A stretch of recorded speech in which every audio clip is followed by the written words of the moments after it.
मौखिक परंपराएं लिखित अभिलेखों जितने ही विश्वसनीय हैं, जैसे कि पुरजोर पक्ष में 3, 2, 1। सबसे पहले महोदय, यदि विश्वसनीयता के पैमानों की मैं बात करूं तो सबसे लिखित अभिलेखों जितने ही ज्ञान मीमांसा का संरक्षण, दूसरा भावनात्मक समग्रता और तीसरा एक नारीवादी आधार।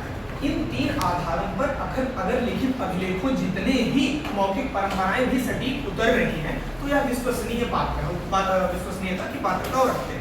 सबसे पहला आधार मैंने कहा मतलब ज्ञान मीमांसा का संरक्षण। कल्पना कीजिए एक ऐसी अवस्था है जब भौतिक आधार पर सारी लिखित संरचनाएं खत्म हो जा रही हैं। जैसे नालंदा में पूरी तरीके से पूरे ज्ञान मीमांसा को जला दिया गया एक भौतिकता के आधार पर।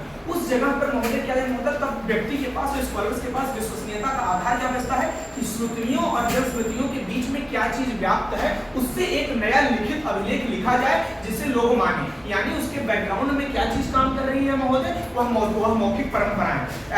ऐसा भी हो सकता है जब पूरी लिखित अभिलेख किसी कारण नष्ट हो जाते हैं, उस अवस्था में श्रुतियों स्मृतियों के रूप में मौखिक परंपराएं उस चीज को जीवित रखती हैं जिससे उसकी विश्वसनीयता बरकरार रहती है महोदय। यह एक आधार हुआ। अगर मैं दूसरे आधार की तरफ बढ़ूं यानी भावनात्मक समग्रता की तरफ, तो मौखिक परंपराएं इसलिए भी विश्वसनीय हैं क्योंकि तथ्य और दस्तावेजों के आधार पर लिखित अभिलेख काम करते हैं। लेकिन मौखिक परंपराएं जो है भावनात्मक समग्रता के आधार पर काम करते हैं। इससे किस समाज की क्या लिव्ड रियलिटी रहती है, यानी क्या उसका जीवित सत्य रहता है, वह लोगों के बीच में व्याप्त रहता है। जैसे अगर मैं सबअल्टर्न इतिहास की बात करूं तो उस इतिहास को, जिस इतिहास को आज के समय में प्रासंगिक माना जा रहा है, इसके बैकग्राउंड में कोई लिखित दस्तावेज नहीं है, सिर्फ अनुभव और भावना जन्य विचार है। जो भावना जन्य विचार लोगों की मौखिक पैराडाइम, मौखिक परिप्रेक्ष्य में रहे हैं, उन्हीं मौखिक परिप्रेक्ष्यों को आधार बनाकर एक बढ़िया लिखित दस्तावेज तैयार किया जा रहा है, जिस आधार पर लिखित दस्तावेजों की विश्वसनीयता उस मौखिकता के आधार पर निर्धारित हो रही है। महोदय यह 2 आधार हुए। तीसरा आधार महोदय मैं कुछ क्लियर करना चाहूंगा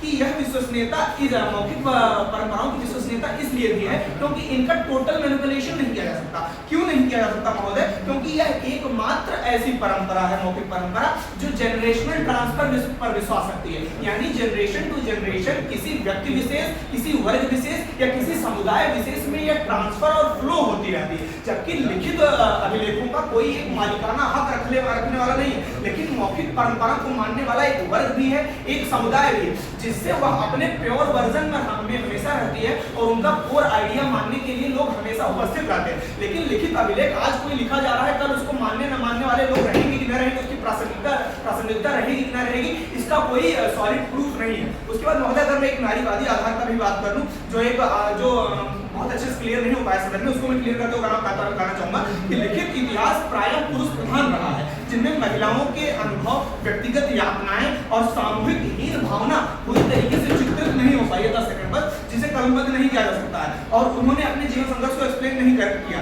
जिसे विवाह गीत, सोहर और अन्य लोक कथाओं के माध्यम से अपने आप को एक्सप्लेन कर रहे हैं। तो धन्यवाद महोदय। इन आधारों पर मैं कहना चाहूंगा कि मौखिक परंपराएं उतनी ही विश्वसनीय है।